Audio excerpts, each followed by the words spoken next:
ॐ सदाशिवसमारम्भां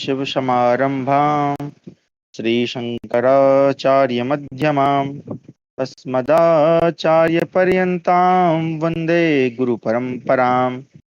ध्येयं सदा परिभवग्नमभीष्टदोहं तीर्थास्पदं शिवविरञ्चिनुतं शरण्यं विद्यार्थिहं प्रणतपालभवाब्धिपोतं वन्दे महापुरुषते चरणारविन्दम्।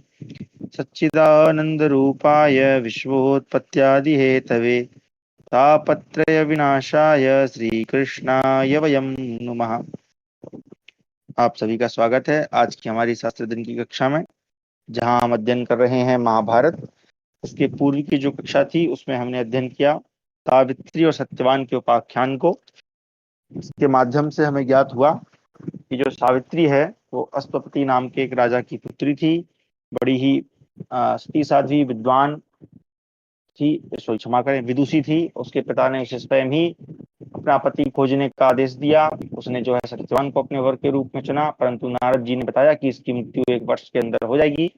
पर जिस समय उसकी मृत्यु हुई तो उसने जो है यमराज के साथ संवाद करके, उनकी प्रशंसा करके, स्तवन करके उन्हें प्रसन्न कर लिया और अपने पति का जो है जीवन भी उसने मांग लिया। तो इस प्रकार से उसकी कृपा से उसके पति जो है पुनः जीवित हो उठे, और उसके जो ससुर थे जो कि आंखों से अंधे हो गए थे, उनको भी जो है उन्होंने पुनः राज्य दिला दिया। तो यहाँ पर बताया ये गया कि एक जो पतिव्रता स्त्री होती है वो जो है अपने पति को भी जीवित कर सकती है, वो अगर अपने नियमों पर, अपने धर्मों पर चलती है। तो इस उपाख्यान का ये अर्थ था। अब जो है हम उसके उसी उपाख्यान को थोड़ा सा जो अंश शेष रह गया था उसको पढ़ेंगे। चलिए मैं स्क्रीन शेयर करता हूँ।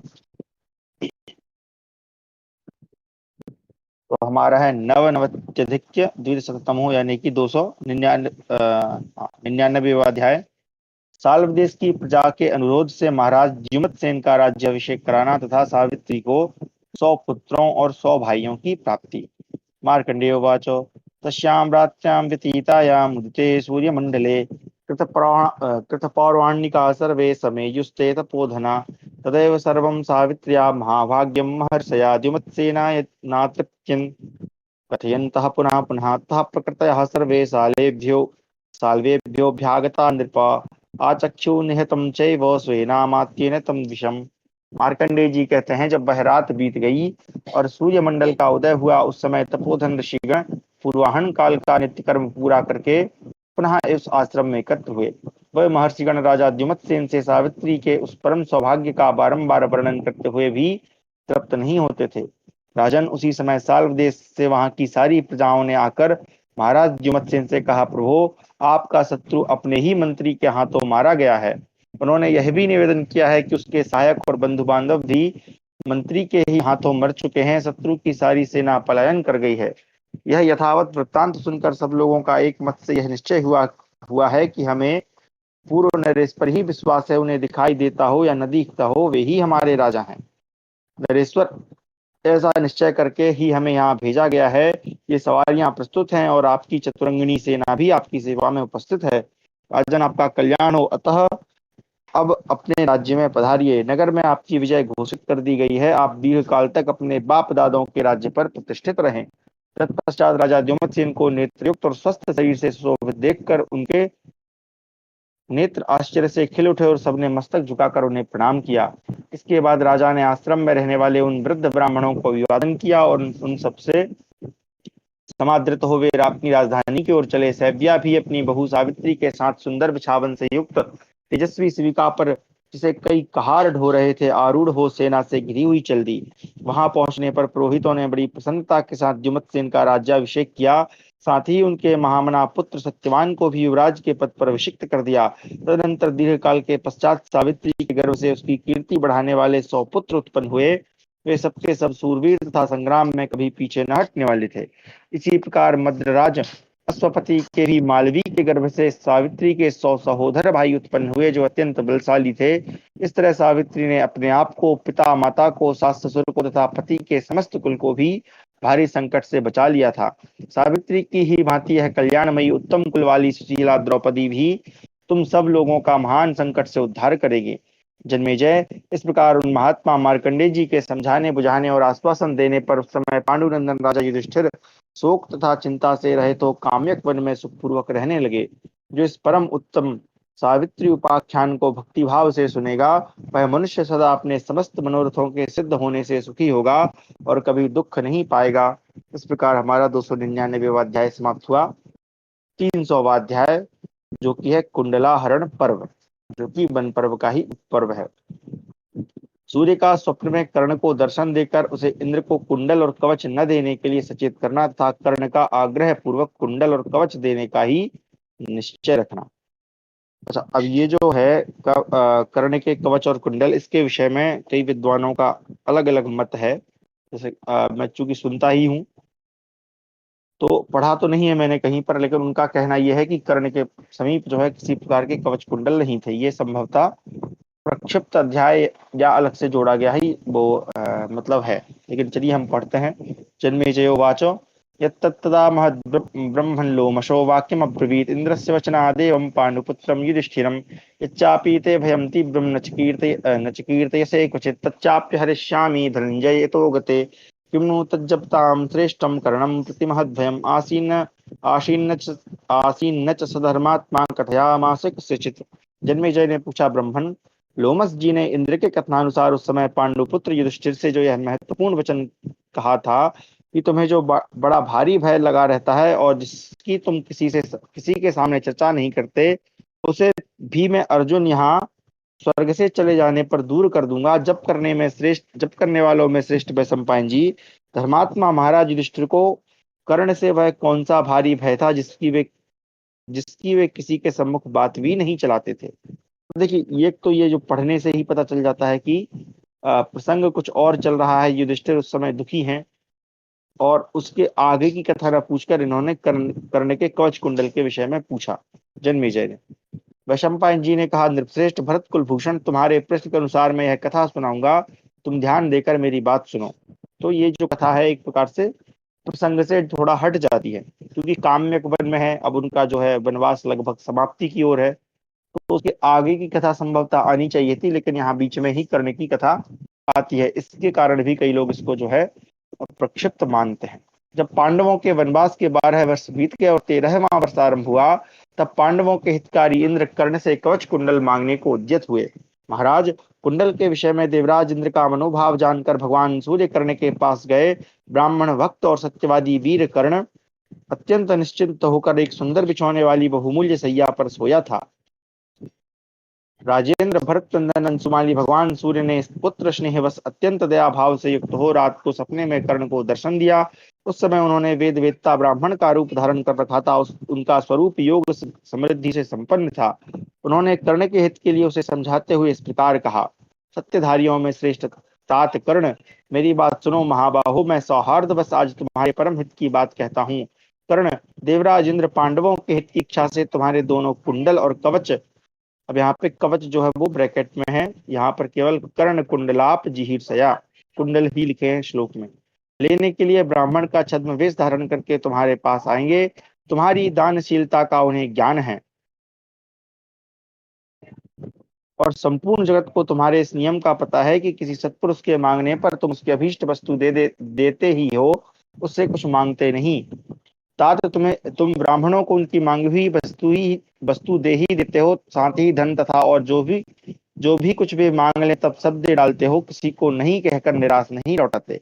तुम्हारे ऐसे स्वभाव को जानकर साक्षात इंद्र तुमसे तुम्हारे कवच और कुंडल मांगने के लिए आने वाले हैं। उनके मांगने पर तुम उन्हें अपने दोनों कुंडल दे न देना, यथाशक्ति अनुनय विनय करके उन्हें समझा देना, इससे तुम्हारा परम मंगल होगा। इस प्रकार वे जब जब कुंडल के लिए, सॉरी, एक मिनट रुकिएगा, इसको कुछ समस्या है, चलो ठीक है। इस प्रकार वे जब जब कुंडल के लिए बात करें तब तब बहुत से कारण बताकर तथा दूसरे नाना प्रकार के धन आदि देने की बात कहकर उन्हें कुंडल मांगने से मना करना। नाना प्रकार के रत्न स्त्री गौ भांति भांति के धन देकर तथा बहुत से दृष्टांतों द्वारा बहलाकर कुंडलार्थी इंद्र को टोलने का प्रयत्न करना। कर्ण, यदि तुम अपने जन्म के साथ ही उत्पन्न हुए सुंदर कुंडल इंद्र को दे दोगे तो तुम्हारी आयु क्षीण हो जाएगी और तुम मृत्यु के अधीन हो जाओगे। मानद, तुम अपने कवच और कुंडलों से संयुक्त होने पर रण में शत्रुओं के लिए भी अवध्य बने रहोगे। मेरी इस बात को समझो। कर्ण, ये दोनों रत्नमय कवच और कुंडल, एक सेकंड, श्लोक को पढ़ने दीजिए। अम्रात उत्थितम ये तम उभयम रत्न संभवम, यहाँ पे उभयम शब्द आया है तो उभयम से यहाँ पे दोनों का अर्थ लिया जाएगा, लेकिन ऊपर से नीचे तक हम जब पढ़ते आ रहे हैं वहां केवल कुंडलों की बात हो रही है, तो यहाँ पर उभयम शब्द का उपयोग किया है, तो यहाँ पे दोनों की बात है, इसलिए जो अनुवादक है उन्होंने कवच और कुंडल दोनों लिखा है। अमृत से उत्पन्न हुए हैं, अतः यदि तुम्हें अपना जीवन प्रिय है तो इन दोनों वस्तुओं की रक्षा करना। कर्ण ने पूछा, भगवान आप मेरे प्रति अत्यंत स्नेह देते हुए जो इस प्रकार हितकर सलाह दे रहे हैं, इससे मैं जानना चाहता हूँ कि आप कौन हैं। यदि इच्छा हो तो बताइए, इस प्रकार ब्राह्मण वेश धारण करने वाले आप कौन हैं। ब्राह्मण ने कहा, तात मैं सहस्त्रांशु सूर्य हूँ, स्नेह वसी तुम्हें दर्शन देकर सामयिक कर्तव्य समझा रहा हूँ, तो मेरा कहना मान लो, इससे तुम्हारा परम कल्याण होगा। कर्ण ने कहा, जिसके हित का भगवान सूर्य करते हो और हित की बात बताते हैं, उस कर्ण का तो परम कल्याण है ही। भगवान आप मेरी इस बात को सुने। प्रभु आप वरदायक देवता हैं, मैं आपसे प्रसन्न रहने का अनुरोध करता हूँ और प्रेम पूर्वक यह कहता हूँ कि यदि मैं आपका प्रिय हूँ तो आप मुझे इस व्रत से विचलित न करें। सूर्यदेव, संसार में सब लोग मेरे इस व्रत के विषय में पूर्ण रूप से जानते हैं कि मैं श्रेष्ठ ब्राह्मणों की याचना करने पर उन्हें निश्चय ही अपने प्राण भी दे सकता हूँ। आकाश में विचरने वालों में उत्तम सूर्यदेव, यदि पांडवों के हित के लिए ब्राह्मण के छद्म वेश में आकर साक्षात इंद्रदेव मेरे पास भिक्षा मांगने आ रहे हैं, तो देवेश्वर मैं उन्हें दोनों कुंडल और उत्तम कवच अवश्य दूंगा। अब यहाँ पे हाँ वर्म शब्द आया है तो कवच आ गया है, ठीक है। जिससे तीनों लोकों में विख्यात हुई मेरी कीर्ति नष्ट न होने पाए। मेरे जैसे सूर्य प्राण देकर भी इसकी रक्षा करनी चाहिए, अपयश लेकर प्राणों की रक्षा करना कदापि उचित नहीं। सुयश के साथ यदि मृत्यु हो जाए तो वह वीरोचित एवं संपूर्ण लोक के लिए सम्मान की वस्तु है। ऐसी स्थिति में बलासुर और वृत्रासुर के विनाशक देवराज इंद्र मेरे पास भिक्षा के लिए पधारेंगे, तो मैं कवच सहित दोनों कुंडल उन्हें अवश्य दे दूंगा। यदि इंद्र पांडवों के हित के लिए मेरे कुंडल मांगने आए हैं, तो इससे संसार में मेरी कीर्ति बढ़ेगी और उनका अपयश होगा। अतः सूर्यदेव, मैं जीवन देकर भी जगत में कीर्ति का ही वर्ण करूंगा। कीर्तिमान पुरुष स्वर्ग का सुख भोगता है, जिसकी कीर्ति नष्ट हो जाती है वह स्वयं भी नष्ट ही है। कीर्ति इस संसार में माता की भांति मनुष्य को नूतन जीवन प्रदान करती है, परंतु अकीर्ति जीवित पुरुष के भी जीवन को नष्ट कर देती है। विभावसो लोकेश्वर साक्षात ब्रह्मा जी के द्वारा गाया हुआ यह प्राचीन श्लोक है कि कीर्ति मनुष्य की आयु है। परलोक में कीर्ति ही मनुष्य के लिए सबसे महान आश्रय है। इस श्लोक में भी विशुद्ध कीर्ति आयु बढ़ाने वाली होती है। अतः मैं अपने शरीर के साथ उत्पन्न हुए कवच कुंडल इंद्र को देकर सनातन कीर्ति प्राप्त करूंगा। ब्राह्मणों को विधि पूर्वक दान देकर अत्यंत दुष्कर पराक्रम करके सम्राग्नि में शरीर की आहुति देकर तथा शत्रुओं को संग्राम में जीतकर मैं केवल यश का उपार्जन करूंगा। संग्राम में भयभीत होकर प्राणों की भीख मांगने वाले सैनिकों को अभय देकर तथा बालक वृद्ध और ब्राह्मणों को महान भय से छुड़ाकर संसार में परम उत्तम स्वर्गीय यश का उपार्जन करूंगा। मुझे प्राण देकर भी अपनी कीर्ति सुरक्षित रखनी है, यही मेरा व्रत समझें। इसलिए देव, इस प्रकार से व्रत वाला मैं ब्राह्मण वेशधारी इंद्र को यह परम श्रेष्ठ भिक्षा देकर जगत में उत्तम गति प्राप्त करूंगा। इस प्रकार हमारा 300वां अध्याय समाप्त हुआ। 301वां अध्याय, सूर्य का कर्ण को समझाते हुए श्री इंद्र को कुंडल न देने का आदेश देना।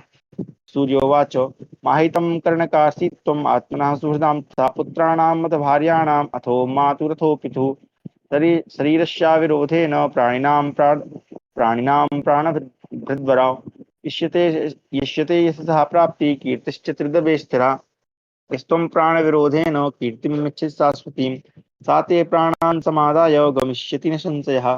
सूर्य ने कहा, कर्ण तुम अपना अपने सुहृदों का, पुत्रों और पत्नियों का तथा माता पिता का अहित न करो। प्राणधारियों में श्रेष्ठ वीर, अपने शरीर की रक्षा करते हुए ही प्राणियों को इहलोक में यश की प्राप्ति तथा स्वर्ग में स्थायी कीर्ति अभीष्ट होती है। यदि तुम प्राणों का विरोध यानी नाश करके सनातन कीर्ति प्राप्त करना चाहते हो, तो इसमें संदेह नहीं कि वह कीर्ति तुम्हारे प्राणों को ही लेकर जाएगी। पुरुष रत्न, पिता माता पुत्र तथा जो कोई भी बंधु बांधव श्लोक में है, वे सब जीवित पुरुषों से ही अपने प्रयोजन की सिद्धि करते हैं। महातेजस्वी नरश्रेष्ठ, राजा लोग भी जीवित रहने पर ही पुरुषार्थ से कीर्ति लाभ करते हैं, इस बात को समझो। जीवित पुरुष के लिए ही कीर्ति अच्छी मानी गई है। जो मर गया, जिसका शरीर चिता की आग में जलकर भस्म हो गया, उसे कीर्ति से क्या प्रयोजन है। मरा हुआ पुरुष कीर्ति के विषय में कुछ नहीं जानता, जीवित पुरुष ही कीर्ति जनित सुख का अनुभव करता है। मरे हुए मनुष्य की कीर्ति मुर्दे के गले में पड़ी हुई माला के समान व्यर्थ है। तुम मेरे भक्त हो, इसलिए मैं तुम्हारे हित की इच्छा से ये सब बातें कहता हूँ।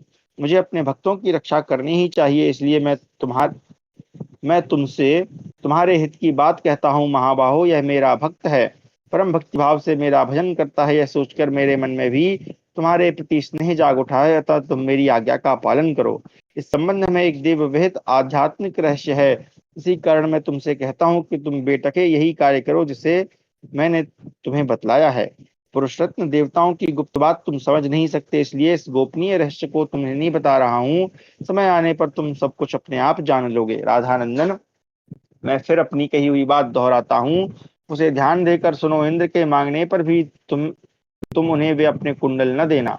महाद्युते, तुम इन दोनों मनोहर कुंडलों से निर्मल आकाश में विशाखा नामक दो नक्षत्रों के बीच प्रकाशित होने वाले चंद्रमा की भांति शोभा पाते हो। अच्छा, अच्छा, वहां पर जो उभयम शब्द आया था, संभवतः वो ये भी हो सकता है कि दोनों कुंडलों के लिए आया हो। ठीक है, लेकिन बीच में कवच भी तो आया था।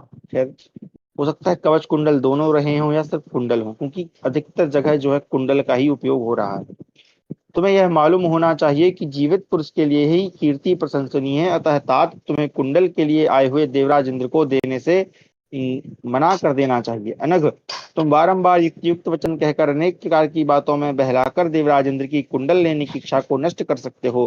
कर्ण अनेक कारण दिखाकर, नाना प्रकार की युक्तियां सामने रखकर तथा माधुर्य गुण से विभूषित वचन सुनाकर देवराज इंद्र के इस कुंडल लेने के विचार को तुम पलट देना। नरव्याघ्र, तुम सदा अर्जुन से स्पर्धा रखते हो, अतः शूरवीर अर्जुन युद्ध में कभी तुमसे अवश्य भिड़ेगा।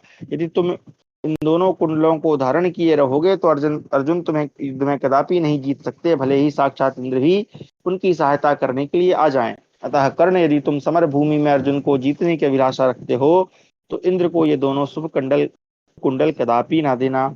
इसका 301वां अध्याय समाप्त हुआ। 302वां अध्याय, सूर्य कर्ण संवाद। सूर्य की आज्ञा के अनुसार कर्ण का इंद्र से शक्ति लेकर ही उन्हें कुंडल और कवच देने का निश्चय। कर्णोवाच, भगवन्तमहं भक्तो यथा मावेत्थ गोपते तथा परम गतिमांशो क्षमा करे तथा परम तिग्मांशो नास्ति देयं कथंचन। न मे दारा न मे पुत्रा न चात्मा सुहृदो न च तथैष्टावे सदा भक्ता यथा त्वं गोपते मम। इष्टानां च महात्मानो भक्तानां न च संशयः कुर्वन्ति भक्तिमिष्टां च जानिष्ये त्वं च भास्कर। कर्ण ने कहा, सूर्यदेव, मैं आपका अनन्य भक्त हूँ, जैसा कि आप भी मुझे जानते हैं। प्रचंड रस में आपके लिए किसी प्रकार का कुछ भी अदेय नहीं है। स्त्री पुत्र सुहृद और अपना शरीर भी मुझे वैसा प्रिय नहीं है जैसे आप हैं। किरणों के स्वामी सूर्यदेव, सदा आप ही मेरे भक्ति भाव के आश्रय हैं। प्रभाकर, आप भी जानते ही हैं कि महात्मा पुरुष भी अपने प्रिय भक्तों पर पूर्ण स्नेह रखते हैं, इसमें संदेह नहीं है। आपको यह मालूम है कि कर्ण मेरा प्रिय भक्त है, वह स्वर्ग के दूसरे किसी भी देवता को अपने इष्ट के रूप में नहीं जानता। यही समझकर आप मुझे मेरे हित का उपदेश कर रहे हैं। प्रचंड किरणों वाले देव, मैं पुनः आपके चरणों में मस्तक रखकर आपको प्रसन्न करके बारंबार क्षमा याचना करता हूँ। इस समय मैं जो कुछ कहता हूँ उसके लिए आप मुझे क्षमा करें। मैं मृत्यु से भी उतना नहीं डरता जितना झूठ से डरता हूँ। विशेषतः सदा समस्त सज्जन ब्राह्मणों को उनके मांगने पर अपने प्राण देने में भी मुझे कोई सोच विचार नहीं हो सकता। देव, आपने पांडुनंदन अर्जुन से जो कुछ मेरे लिए डर की बात बताई है उसके लिए आपके मन में कोई दुख और संताप नहीं होना चाहिए। भास्कर, मैं कार्तवीर्य अर्जुन के समान पराक्रमी अर्जुन को युद्ध में अवश्य जीत लूंगा। देव, मेरे पास भी अस्त्रों का जो महान बल है उसे भी आप जानते हैं। मैंने जमदग्नि नंदन परशुराम तथा महात्मा द्रोणाचार्य से अस्त्र विद्या सीखी है। सर्वश्रेष्ठ, मेरा जो यह दान देने का व्रत है उसके लिए आप भी मुझे आज्ञा दीजिए, जिससे मैं याचक बनकर आए हुए इंद्र को अपने प्राण तक दे सकूं। सूर्य बोले, तात, यदि तुम इंद्र को ये दोनों सुंदर कुंडल दे रहे हो तो तुम भी उन महाबली इंद्र से अपनी विजय के लिए कोई अस्त्र मांग लेना। उनसे स्पष्ट कह देना कि देवराज, मैं एक शर्त के साथ ये दोनों कुंडल आपको दे सकता हूँ। कर्ण, इन दोनों कुंडलों से युक्त रहने पर तुम सभी प्राणियों के लिए अवध्य बने रहोगे। वत्स, दानव सूदन इंद्र युद्ध में अर्जुन के द्वारा तुम्हारा विनाश चाहते हैं, इसलिए वे तुम्हारे दोनों कुंडलों को हर लेने की इच्छा रखते हैं। अतः तुम भी उनकी आराधना करके बारंबार मीठे वचन बोलकर देवेश्वर इंद्र से किसी अमोघ अस्त्र के लिए प्रार्थना करना। तुम उनसे कहना, सहस्त्राक्ष में मैं आपको अपने शरीर का उत्तम कवच और दोनों कुंडल दे दूंगा। यहाँ पे फिर वही शब्द आया है, कवच शब्द। परंतु आप भी मुझे वह अमोघ शक्ति प्रदान कीजिए जो शत्रुओं का संहार करने वाली है। इसी शर्त के साथ इंद्र को अपने कुंडल देना। कर्ण, उस शक्ति के द्वारा तुम युद्ध में अपने शत्रुओं को मार डालोगे। महाबाहो, देवराज इंद्र की वह शक्ति युद्ध में सैकड़ों हजारों शत्रुओं का वध किए बिना पुनः हाथ में लौट कर नहीं आती। जन्मेजय, ऐसा कहकर सूर्यदेव सहसा वहीं अंतर्धान हो गए। राजन, स्वप्न के अंत में कुछ बोलता हुआ सा कर्ण जाग उठा। भारत जागने पर वक्ताओं में श्रेष्ठ राधानंदन कर्ण ने स्वप्न में चिंतन करके शक्ति के लिए इस प्रकार निश्चय किया, यदि शत्रुओं को संताप देने वाले इंद्र कुंडल के लिए मेरे पास आ रहे हैं तो मैं शक्ति लेकर ही उन्हें कुंडल और कवच दूंगा। भरतश्रेष्ठ, ऐसा निश्चय करके कर्ण प्रातः काल उठा और आवश्यक कार्य करके ब्राह्मणों से स्वस्ति वचन कराकर यथा समय संध्योपासन आदि कार्य करने लगा। श्रेष्ठ पुरुष ने विधि पूर्वक 2 घड़ी तक जप किया। तदनंतर जप के अंत में कर्ण ने भगवान सूर्य से स्वप्न का वृत्तांत निवेदन किया। उसने जो कुछ देखा था तथा रात में उन दोनों में जैसी बात हुई थी उन सबको कर्ण ने क्रमशः उनसे ठीक ठीक कह सुनाया। राहु का संहार करने वाले भगवान सूर्यदेव ने यह सब सुनकर कर्ण से मुस्कुराते हुए से कहा, तुमने जो कुछ देखा वह सब ठीक है। तब शत्रुओं का संहार करने वाला राधानंदन कर्ण उस स्वप्न की घटना को यथार्थ जानकर शक्ति प्राप्त करने की ही अभिलाषा ले इंद्र की प्रतीक्षा करने लगा। इस प्रकार हमारा 302वां अध्याय समाप्त हुआ। 303वां अध्याय, कुंती भोज के यहाँ ब्रह्मर्षि दुर्वासा का आगमन तथा राजा का उनकी सेवा के लिए प्रथा को आवश्यक उपदेश देना। अब यहाँ पर फिर एकदम से जो है प्रसंग चेंज हो गया। अभी ये प्रतीक्षा कर रहा है, अब यहाँ पे कुंती भोज और दुर्वासा का प्रसंग आ गया। ठीक है, तो पढ़ते हैं, देखते हैं आगे ये प्रसंग जो है कहाँ पर मिलेगा। जन्मेजयोवाच किं तद्गुह्यं चाख्यातं कर्णायुहोष्णरश्मिना कीदृशे कुंडले ते च कवचं चैव कीदृश। अच्छा, ये उसी की कहानी है, क्षमा करें मैंने गलत समझ लिया। कुतश्च कवचं तस्य कुंडले चैव सत्तमा एतदिच्छाम्यहं श्रोतुं तन्मे ब्रूहि तपोधनो। वैशम्पायनोवाच अयं राजन् ब्रवीम्येतत् तस्य गुह्यं विभावशो यादृशे कुंडले ते च कवचं चैव यादृशम्। अब यहाँ पर कवच का स्पष्ट वर्णन है। जन्मेजय ने पूछा, सज्जन शिरोमणे, कौन सी ऐसी गोपनीय बात थी जिसे भगवान सूर्य ने कर्ण पर प्रकट नहीं किया? वे उसके दोनों कुंडल और कवच कैसे थे? तपोधन कर्ण को कवच और कुंडल कहाँ से प्राप्त हुए? मैं यह सुनना चाहता हूँ, आप कृपा पूर्वक मुझे बताइए। वैशंपायन जी ने कहा, राजन, सूर्यदेव की दृष्टि में जो गोपनीय रहस्य था उसे बताता हूँ। इसके साथ कर्ण के कुंडल और कवच कैसे थे यह भी बता रहा हूँ। राजन, प्राचीन काल की बात है। राजा कुंती भोज के दरबार में अत्यंत ऊंचे कद के एक प्रचंड तेजस्वी ब्राह्मण उपस्थित हुए। उन्होंने दाढ़ी, मूछ, दंड और जटा धारण कर रखी थी। उनका स्वरूप देखने ही योग्य था। उनके सभी अंग निर्दोष थे। वे तेज से प्रज्वलित होते से जान पड़ते थे। उनके शरीर की कांति मधु के समान पिंगल वर्णी थी। वे मधुर वचन बोलने वाले तथा तपस्या और स्वाध्याय रूप सद्गुणों से विभूषित थे। उन महातपस्वी ने राजा कुंतीभोज से कहा, किसी से ईर्षा न करने वाले नरेश, मैं तुम्हारे घर में भिक्षान्न भोजन करना चाहता हूँ, परंतु एक शर्त है, तुम या तुम्हारे सेवक कभी मेरे मन के प्रतिकूल आचरण न करें। अनग, यदि तुम्हें मेरी यह शर्त ठीक जान पड़े तो उस दशा में मैं तुम्हारे घर में निवास करूंगा। मैं अपनी इच्छा के अनुसार जब चाहूंगा चला जाऊंगा और जब जी में आएगा चला आऊंगा। राजन, मेरी सैया और आसन पर बैठना अपराध होगा, अतः यह अपराध कोई न करे। तब राजा कुंती भोज ने बड़ी प्रसन्नता के साथ उत्तर दिया, विप्रवर एवं अस्तु, जैसा आप चाहते हैं वैसा ही होगा। इतना कहकर वे फिर बोले, महाप्राज्य, मेरे प्रथा नाम की एक यशस्विनी कन्या है जो शील और सदाचार से संपन्न, साध्वी, संयम नियम से रहने वाली और विचारशील है। वह सदा आपकी सेवा और पूजा के लिए उपस्थित रहेगी। उसके द्वारा आपका अपमान कभी न होगा। मेरा विश्वास है कि उसके शील और सदाचार से आप संतुष्ट होंगे। ऐसा कहकर उन ब्राह्मण देवता की विधि पूर्वक पूजा करके राजा ने अपनी विशाल नेत्र वाली कन्या प्रथा के पास जाकर कहा, वत्से, ये महाभाग ब्राह्मण मेरे घर में निवास करना चाहते हैं। मैंने तथास्तु कहकर इन्हें यहाँ ठहराने की प्रतिज्ञा कर ली है। बेटी, तुम पर विश्वास करके ही मैंने इन तेजस्वी ब्राह्मण की आराधना स्वीकार की है, अतः तुम मेरी बात कभी मिथ्या ना होने दोगी, ऐसी आशा है। ये विप्रवर महातेजस्वी तपस्वी ऐश्वर्यशाली था, नियम पूर्वक वेदों के स्वाध्याय में संलग्न रहने वाले हैं। ये जिस जिस वस्तु के लिए कहें वह सब तुम इन्हें ईर्षा रहित हो श्रद्धा के साथ देना, क्योंकि ब्राह्मण ही उत्कृष्ट तेज है, ब्राह्मण ही परम तप है। ब्राह्मणों के नमस्कार से ही सूर्यदेव आकाश में प्रकाशित हो रहे हैं। माननीय ब्राह्मणों का सम्मान न करने के कारण ही महान असुर वातापी और उसी प्रकार तालजंग ब्रह्मदंड से मारे गए। अतः बेटी, इस समय सेवा का यह महान भार मैंने तुम्हारे ऊपर रखा है। तुम सदा नियम पूर्वक इन ब्राह्मण देवता की आराधना करती रहो। माता पिता का आनंद बढ़ाने वाली पुत्री, मैं जानता हूँ बचपन से ही तुम्हारा चित्त एकाग्र है। समस्त ब्राह्मणों, गुरुजनों, बंधु बांधवों, सेवकों, मित्रों, संबंधियों तथा माताओं के प्रति और मेरे प्रति भी तुम सदा यथोचित बर्ताव करती आई हो। तुमने अपने सद्भाव से सबको प्रभावित कर लिया है। निर्दोष अंगों वाली पुत्री, नगर में या अंतःपुर में सेवकों में से कोई भी ऐसा मनुष्य नहीं जो तुम्हारे उत्तम बर्ताव से संतुष्ट न हो। तथापि प्रथे तुम अभी बालिका और मेरी पुत्री हो, इसलिए इन क्रोधी ब्राह्मण के प्रति बर्ताव करने के विषय में तुम्हें कुछ उपदेश देने की आवश्यकता का मैं अनुभव करता हूँ। वृष्णि वंश में तुम्हारा जन्म हुआ है, तुम सूरसेन की प्यारी पुत्री हो। पूर्व काल में स्वयं तुम्हारे पिता ने बाल्यावस्था में ही बड़ी प्रसन्नता के साथ तुम्हें मेरे हाथों सौंपा था। ये कहानी पहले भी आई थी। तुम वसुदेव की बहन तथा मेरी संतानों में सबसे बड़ी हो। पहले उन्होंने यह प्रतिज्ञा कर रखी थी कि मैं अपनी पहली संतान तुम्हें दे दूंगा। उसी के अनुसार उन्होंने तुम्हें मेरी गोद में अर्पित किया, इस कारण तुम मेरी दत्तक पुत्री हो। वैसे उत्तम कुल में तुम्हारा जन्म हुआ तथा मेरे श्रेष्ठ कुल में तुम पालित और पोषित होकर बड़ी हुई।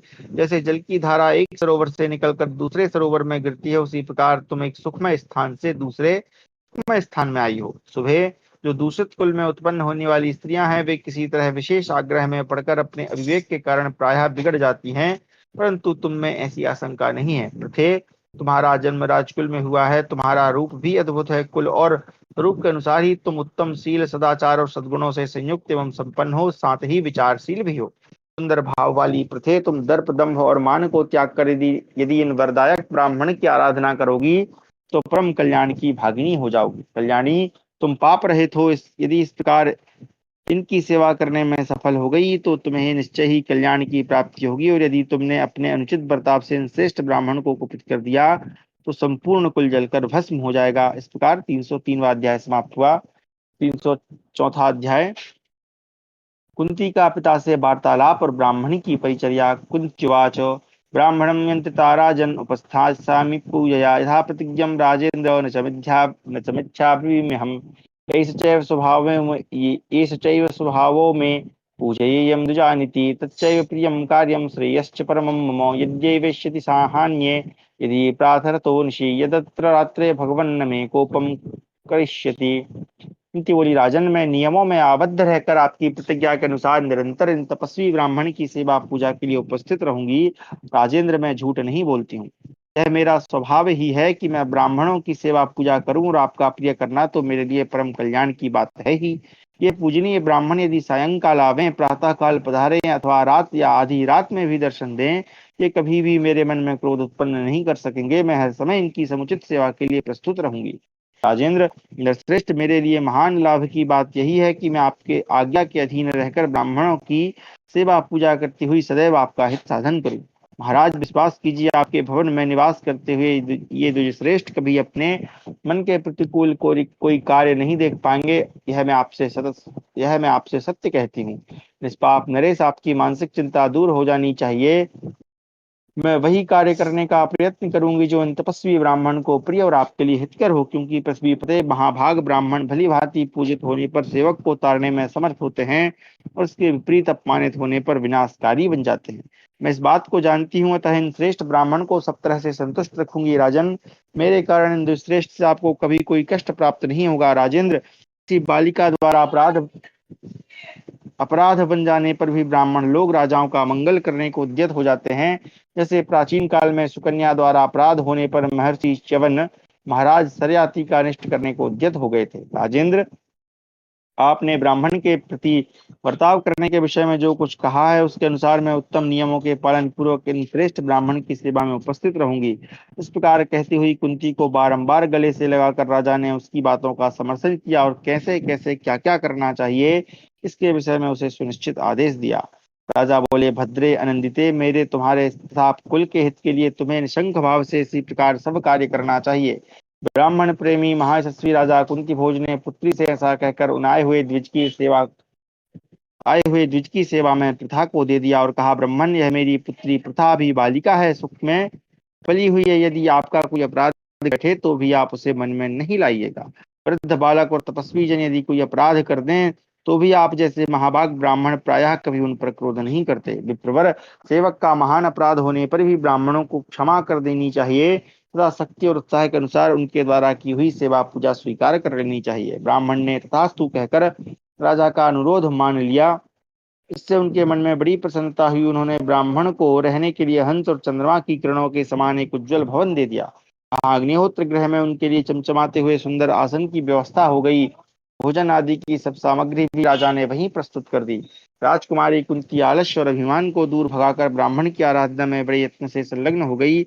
बाहर भीतर से सती साध्वी प्रथा उन पूजनीय ब्राह्मण के पास जाकर देवता की भांति उनकी विधिवत आराधना करके उन्हें पूर्ण रूप से संतुष्ट रखने लगी। इस प्रकार हमारा 304वां अध्याय समाप्त हुआ। 305वां अध्याय, कुंती की सेवा से संतुष्ट होकर तपस्वी ब्राह्मण का उसको मंत्र का उपदेश देना। वैशंपायनोवाचो सातु कन्या महाराज ब्राह्मणम संसितव्रतम तोषयामास शुद्धेन मनसा संसितव्रता प्रातरेष्याम्यथे कृत्वा तथाचिद्विजसत्तमा तत आयाति राजेन्द्र सायं रात्रावथो पुनः सर्वासु वेलासु भक्ष्यभोज्य प्रतिस्त्रियै पूजयामास सा कन्या वर्धमाने सर्वदा। वैशंपायन जी कहते हैं, महाराज, इस प्रकार वह कन्या प्रथा कठोर व्रत का पालन करती हुई शुद्ध हृदय से उन उत्तम व्रतधारी ब्राह्मण को अपनी सेवा द्वारा संतुष्ट रखने लगी। राजेंद्र वे श्रेष्ठ ब्राह्मण कवि यह कहकर कि मैं प्रातः काल लौट आऊंगा चल देते और सायंकाल अथवा बहुत रात बीतने पर पुनः वापस आते, परंतु वह कन्या प्रतिदिन हर समय पहले की अपेक्षा अधिक अधिक परिणाम में भक्ष्य भोज्य आदि सामग्री तथा सैया आसन आदि प्रस्तुत करके उनका सेवा सत्कार किया करती थी। नित्य प्रति अन्न आदि के द्वारा उन ब्राह्मण का अन्य दिनों की अपेक्षा बढ़कर ही होता था। उनके लिए सैया और आसन आदि की सुविधा भी पहले की अपेक्षा अधिक ही दी जाती। किसी बात में तनिक भी कमी नहीं की जाती थी। राजन, वे ब्राह्मण कभी धिक्कारते, कभी बात बात में दोषारोपण करते और प्रायः कटु वचन भी बोला करते थे, तो भी प्रथा उनके प्रति कोई अप्रिय बर्ताव नहीं करती थी। वे कभी भी ऐसे समय में लौट कर आते जबकि प्रथा को दूसरे कामों से दम लेने की भी फुर्सत नहीं होती थी, और कभी वे कई दिनों तक आते ही नहीं थे। आने पर भी ऐसा भोजन मांग लेते जो अत्यंत दुर्लभ होता, परंतु कुंती उन्हें उनकी मांगी हुई सब वस्तुएं इस प्रकार प्रस्तुत कर देती मानो उनको पहले से ही तैयार करके रखा हो। वह अत्यंत संयत होकर शिष्य पुत्र तथा छोटी बहन की भांति सदा उनकी सेवा में लगी रहती थी। राजेंद्र, उस अनिंद्य कन्या रत्न कुंती ने उस श्रेष्ठ ब्राह्मण को उनकी रुचि के अनुसार सेवा करके अत्यंत प्रसन्न कर लिया। उसके शील सदाचार तथा सावधानी से उस श्रेष्ठ को बड़ा संतोष हुआ। उन्होंने कुंती का हित करने का पूरा प्रयत्न किया। जन्मेजय पिता कुंती भोज प्रतिदिन प्रातः काल सायंकाल में पूछते थे कि बेटी, तुम्हारी सेवा से ब्राह्मण को संतोष तो है ना? वैशस्विनी कन्या उन्हें उत्तर देती, हाँ पिताजी, वे बहुत प्रसन्न हैं। यह सुनकर महामना कुंती भोज को बड़ा हर्ष होता था। तदनंतर जब 1 वर्ष पूरा हो गया और प्रथा के प्रति वात्सल्य स्नेह रखने वाले जपकर्ताओं में श्रेष्ठ ब्राह्मण दुर्वासा जी ने उसकी सेवा में कोई त्रुटि नहीं देखी, तब वे प्रसन्न चित्त होकर प्रथा से बोले, भद्रे, मैं तुम्हारी सेवा से बहुत प्रसन्न हूँ। सुहे कल्याणी, तुम मुझसे ऐसे वर मांगो जो यहाँ दूसरे मनुष्यों के लिए दुर्लभ हो और जिनके कारण तुम्हारी संसार की समस्त सुंदरियों को अपने स्वेश से पराजित कर सको। कुंती बोली, वेद वेदताओं में श्रेष्ठ, जब मुझे सेविका के ऊपर आप और पिताजी प्रसन्न हो गए, तब मेरी सब मनोकामनाएं पूर्ण हो गई। वे प्रवर, मुझे वर लेने की आवश्यकता नहीं है। तो ब्राह्मण ने कहा, भद्रे, पवित्र मुस्कान वाली प्रथे, यदि तुम मुझसे वर नहीं लेना चाहती हो तो देवताओं का आवाहन करने के लिए एक मंत्र ही ग्रहण कर लो। भद्रे, तुम इस मंत्र के द्वारा जिस जिस देवता का आवाहन करोगी वह तुम्हारे अधीन हो जाने के लिए बाध्य हो जाएगा। वह देवता कामना रहित हो अथवा कामना युक्त, मंत्र के प्रभाव से शांत चित्त हो, विनीत सेवक की भांति तुम्हारे पास आकर तुम्हारे अधीन हो जाएगा। वैशंपायन जी कहते हैं, राजन, साध्वी प्रथा दूसरी बार उन श्रेष्ठ ब्राह्मण की बात न टाल सकी, क्योंकि वैसा करने पर उससे उनके शाप का भय था। राजन, तब ब्राह्मण ने निर्दोष अंगों वाली कुंती को उस मंत्र समूह का उपदेश दिया जो अथर्ववेदीय उपनिषद में प्रसिद्ध है। यहाँ पर अथर्ववेदीय उपनिषद, तो राजन अथर्व शिरसी श्रुतम, ठीक है। अथर्ववेद का जो उपनिषद है कौन सा था, मैं भूल गया, अरे याद नहीं आ रहा, चलो पहले याद था, भूल दिमाग से निकल गया, देख लेंगे तो पता चल। उसमें जो मंत्र है उसका उपदेश दिया। राजन, प्रथा को वह मंत्र देकर ब्राह्मण ने राजा कुंती भोज से कहा, राजन, मैं तुम्हारे घर में तुम्हारी कन्या द्वारा सदा समादृत और संतुष्ट होकर बड़े सुख से रहा। अब हम अपनी कार्य सिद्धि के लिए यहाँ से जाएंगे। ऐसा कहकर वे ब्राह्मण वहीं अंतर्धान हो गए। ब्राह्मण को, अब कहाँ गया भाई? हाँ, ब्राह्मण को अंतर्हित हुआ देख उस समय राजा को बड़ा विस्मय हुआ और उन्होंने अपनी पुत्री कुंती का विशेष आदर सत्कार किया। इस प्रकार हमारा 305वां अध्याय समाप्त हुआ। 306वां अध्याय, कुंती के द्वारा सूर्य देवता का आह्वान तथा कुंती सूर्य संवाद। वैशंपायनोवाचो गते तस्मिन् द्विजश्रेष्ठे कस्मिंश्चित् कारणान्तरे चिन्तयामास सा कन्या मंत्रग्रामबल बलाबलम् अयं वै कीदृशस्तेन मम दत्तो महात्मना मंत्रग्रामो बलं तस्य ज्ञासेनातिचिरादिति एवं संचिन्तयन्ती सा ददर्शुर्दुम् ददर्शतुं यदच्छया व्रीडिता सा भवद्बाला कन्या भावे रजस्वला। वैशंपायन जी कहते हैं, जन्मेजय, उन श्रेष्ठ ब्राह्मण के चले जाने पर किसी कारणवश में यहाँ जो है रेफरेंस दिया है, एक बार देख लेते हैं। अरे भाई खुल जाओ। इसी अध्याय के 14वें श्लोक में सूर्यदेव ने उस कारण का स्पष्टीकरण किया। अब वो कारण कौन सा है अभी आप आगे पता चलेगा हमको। अरे भैया क्या समस्या है। कुंती ने मन ही मन सोचा, इस मंत्र समूह में कोई बल है या नहीं। उन महात्मा ब्राह्मण ने मुझे यह कैसा मंत्र समूह प्रदान किया है, उसके बल को मैं शीघ्र ही परीक्षा द्वारा जानूंगी। इस प्रकार सोच विचार में पड़ी हुई कुंती ने अकस्मात अपने शरीर में ऋतु का प्रादुर्भाव हुआ देखा। कन्यावस्था में ही अपने को रजस्वला पाकर बालिका ने लज्जा का अनुभव किया। तदनंतर एक दिन कुंती अपने महल के भीतर एक बहुमूल्य पलंग पर लेटी हुई थी। उसी समय उसने खिड़की से पूर्व दिशा में उदित हुए सूर्य मंडल की ओर दृष्टिपात किया। प्रातः संध्या के समय उगते हुए सूर्य की ओर देखने में सुमध्यमा कुंती को तनिक भी ताप का अनुभव नहीं हुआ। उसके मन और नेत्र उन्हीं में आसक्त हो गए। उस समय उसकी दिव्य दृष्टि हो गई। उसने दिव्य रूप में दिखाई देने वाले भगवान सूर्य की ओर देखा। वे कवच धारण किए हुए कुंडलों से विभूषित थे। नरेश्वर, उन्हें देखकर कुंती के मन में अपने मंत्र की शक्ति की परीक्षा करने के लिए कौतूहल पैदा हुआ। तब उस सुंदरी राजकन्या ने देव सूर्य देव का आह्वान किया। उसने विधि पूर्वक आचमन और प्राणायाम करके भगवान दिवाकर दिवाकर का आवाहन किया। राजन, तब भगवान सूर्य बड़ी उतावली के साथ वहां आए। उनकी अंग कांति मधु के समान पिंगल वर्ण की थी। भुजाएं बड़ी बड़ी और ग्रीवा शंख के समान थी। वे हंसते हुए से जान पड़ते थे। उनकी भुजाओं में अंगद यानी बाजूबंद चमक रहे थे और मस्तक पर बंधा हुआ मुकुट शोभा पाता था। वे संपूर्ण दिशाओं को प्रज्वलित सी कर रहे थे। वे योग शक्ति से अपने दो स्वरूप बनाकर एक से वहां आए थे और दूसरे से आकाश में तपते रहे। उन्होंने कुंती को समझाते हुए परम मधुर वाणी में कहा, भद्रे, मैं तुम्हारे मंत्र बल से आकृष्ट होकर तुम्हारे वश में आ गया हूँ। राजकुमारी, बताओ, तुम्हारे अधीन रहकर मैं कौन सा कार्य करूं। तुम जो कहोगी वही करूंगा। कुंती बोली, भगवान, आप जहां से आए हैं वहीं पधारिए। मैंने आपको कौतूहलवश ही बुलाया था। प्रभु प्रसन्न होइए। सूर्य ने कहा, तनु मध्य में तुम जैसा कह रही हो उसके अनुसार मैं चला तो जाऊंगा, परंतु किसी देवता को बुलाकर उसे व्यर्थ लौटा देना न्याय की बात नहीं है। सुभगे, तुम्हारे मन में यह संकल्प उठा था कि सूर्यदेव से मुझे एक ऐसा पुत्र प्राप्त हो जो संसार में अनुपम पराक्रमी तथा जन्म से ही दिव्य कवच एवं कुंडलों से सुशोभित हो।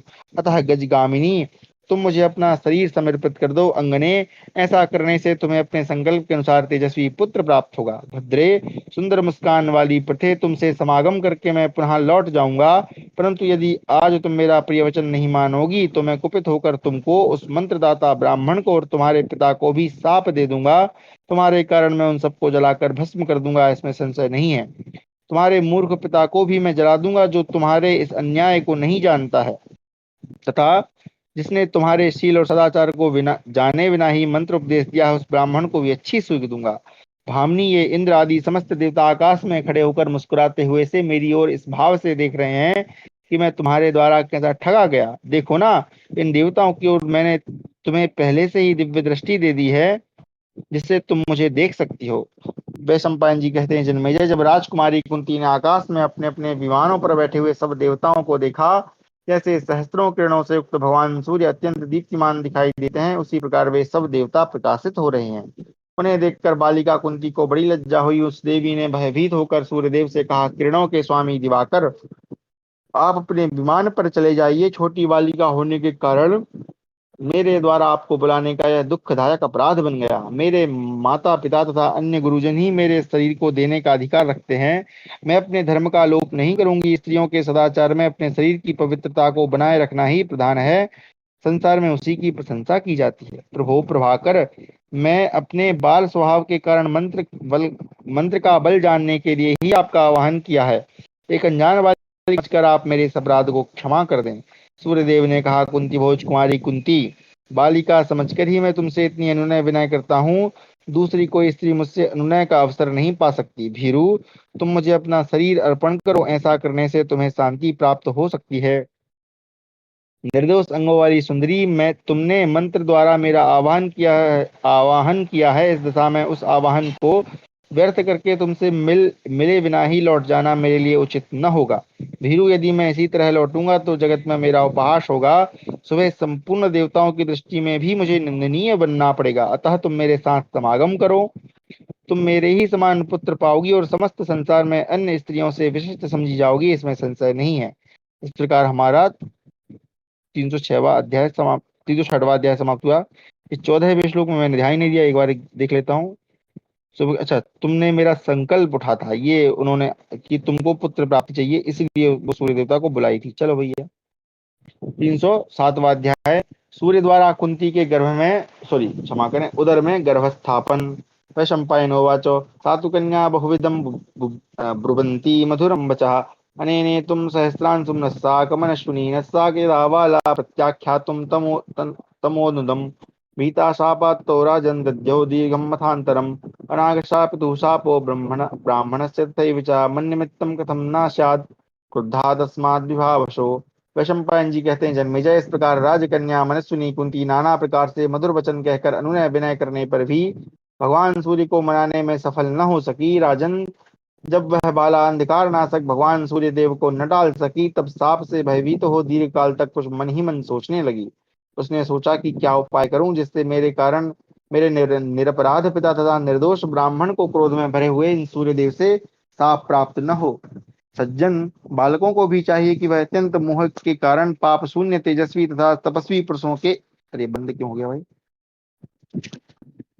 तपस्वी पुरुषों के अत्यंत निकट न जाए।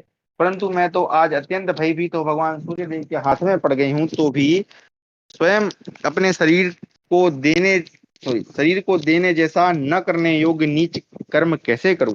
वैशंपायन जी कहते हैं, नृपश्रेष्ठ, कुंती सांप से अत्यंत डरकर मन ही मन तरह तरह की बातें सोच रही थी। उसके सारे अंग मोह से व्याप्त हो रहे थे। वह बार बार आश्चर्यचकित हो रही थी। एक ओर तो वह सांप से आतंकित थी, दूसरी ओर उसे भाई बंधुओं का भय लगा हुआ था। भूपाल, उस दशा में वह लज्जा के कारण विशृंखल वाणी द्वारा सूर्यदेव से इस प्रकार बोली। कुंती ने कहा, देव, मेरे पिता माता तथा अन्य बांधव जीवित हैं। उन सबके जीते जी स्वयं आत्मदान करने पर कहीं शास्त्रीय विधि का लोप न हो जाए। भगवान, यदि आपके साथ मेरा वेदोक्त विधि के विपरीत समागम हो तो मेरे ही कारण जगत में इस कुल की कीर्ति नष्ट हो जाएगी। अथवा तपने वालों में श्रेष्ठ दिवाकर, यदि बंधुजनों के दिए बिना ही मेरे साथ अपने समागम को आप धर्मयुक्त समझते हो तो मैं आपकी इच्छा पूर्ण कर सकती हूँ। दुर्धर्ष देव, क्या मैं आपको आत्मदान करके भी सती साध्वी रह सकती हूँ? आप में ही देहधारियों के धर्म, यश, कीर्ति तथा आयु प्रतिष्ठित हैं। भगवान सूर्य ने कहा, सुचिस्मिते बरारोहे, तुम्हारा कल्याण हो। तुम मेरी बात सुनो। तुम्हारे पिता माता अथवा अन्य गुरुजन तुम्हें इस काम से रोकने में समर्थ नहीं है। सुंदर भाव वाली कुंती, कम धातु से कन्या शब्द की शुद्धि होती है। सुंदरी, वह स्वयंवर में आए हुए सब वरों में से किसी को भी स्वतंत्रता पूर्वक अपनी कामना का विषय बना सकती है। इसलिए इस जगत में उसे कन्या कहा गया। तो ये कन्या शब्द की व्युत्पत्ति है। कन्या किसको कहते हैं, है ना? कम धातु से कन्या शब्द बनता है, ये तो सही है। और चूंकि वो स्वयं ही अपना अपना वर चुनती है, इसलिए उसको कन्या कहा जाता है। तस्मात् कन्ये है सुस्त्रोणी स्वतंत्रा वर वर्णिनी। स्वतंत्रता वर्ण मतलब इसका अगर हम परिभाषा बनाए तो स्वतंत्रा वर वर्णिनी इति कन्या, ऐसे हो सकता है। कुंती, मेरे साथ समागम करने से तुम्हारे द्वारा कोई अधर्म नहीं बन रहा है। भला मैं लौकिक काम वासना के वशीभूत होकर अधर्म का वर्ण कैसे कर सकता हूँ? वर वर्णिनी, मेरे लिए सभी स्त्रियां और पुरुष आवरण रहित हैं, क्योंकि मैं सबका साक्षी हूँ। जो अन्य सब विकार हैं, यह तो प्राकृत मनुष्यों का स्वभाव माना गया है। तुम मेरे साथ समागम करके पुनः कन्या ही बनी रहोगी और तुम्हें महाबाहु एवं महायशस्वी पुत्र प्राप्त होगा। कुंती बोली, समस्त अंधकार को दूर करने वाले सूर्यदेव, यदि आपसे मुझे पुत्र प्राप्त हो तो वह महाबाहु, महाबली तथा कुंडल और कवच से विभूषित सूरवीर हो। सूर्य ने कहा, भद्रे, तुम्हारा पुत्र महाबाहु, कुंडलधारी तथा दिव्य कवच धारण करने वाला होगा। उसके कुंडल और कवच दोनों अमृतमय होंगे। कुंती बोली, प्रभु, आप मेरे गर्भ से जिसको जन्म देंगे, उस मेरे पुत्र के कुंडल और कवच यदि अमृत से उत्पन्न होंगे तो भगवान आपने जैसा कहा है उसी रूप में मेरा आपके साथ समागम हो। आपका वह पुत्र आपके ही समान वीर्य, रूप, धैर्य, ओज तथा धर्म से युक्त होना चाहिए। सूर्यदेव ने कहा, यौवन के मध्य से शोभित होने वाली भीरु राजकुमारी, माता अदिति ने मुझे जो कुंडल दिए हैं उन्हें मैं तुम्हारे इस पुत्र को दे दूंगा, साथ ही यह उत्तम कवच भी उसे अर्पित करूंगा। कुंती बोली, भगवान गोपते, जैसा आप कहते हैं वैसा ही पुत्र यदि मुझे प्राप्त हो तो मैं आपके साथ उत्तम रीति से समागम करूंगी। वैशंपायन जी कहते हैं, जन्मेजय, तब बहुत अच्छा कहकर आकाशचारी राहु शत्रु भगवान सूर्य ने योग रूप से कुंती के शरीर में प्रवेश किया और उसकी नाभि को छू दिया। सर्भानु शत्रुयोगात्मा नाभ्याम परस्पर्श चैवताम। ठीक है। तब वह राजकन्या सूर्य के तेज से बेहवल और अचेत सी होकर सैया पर गिर पड़ी। सूर्य ने कहा, सुंदरी, मैं ऐसी चेष्टा करूंगा जिससे तुम समस्त शस्त्रधारियों में श्रेष्ठ पुत्र को जन्म दोगी और कन्या ही बनी रहोगी। राजेंद्र, तब संगम के लिए उद्यत हुए महातेजस्वी सूर्यदेव की ओर देखकर लज्जित हुई उस राजकन्या ने उनसे कहा, प्रभु, ऐसा ही हो। ऐसा कहकर कुंती नरेश की कन्या प्रथा भगवान सूर्य से पुत्र के लिए प्रार्थना करती हुई अत्यंत लज्जा और मोह के वशीभूत होकर कटी हुई लता की भांति उस पवित्र सैया पर गिर पड़ी।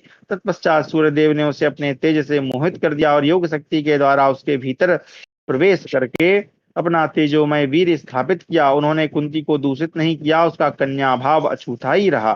तदनंतर वह राजकन्या फिर सचेत हो गई। इस प्रकार 307वां अध्याय समाप्त हुआ।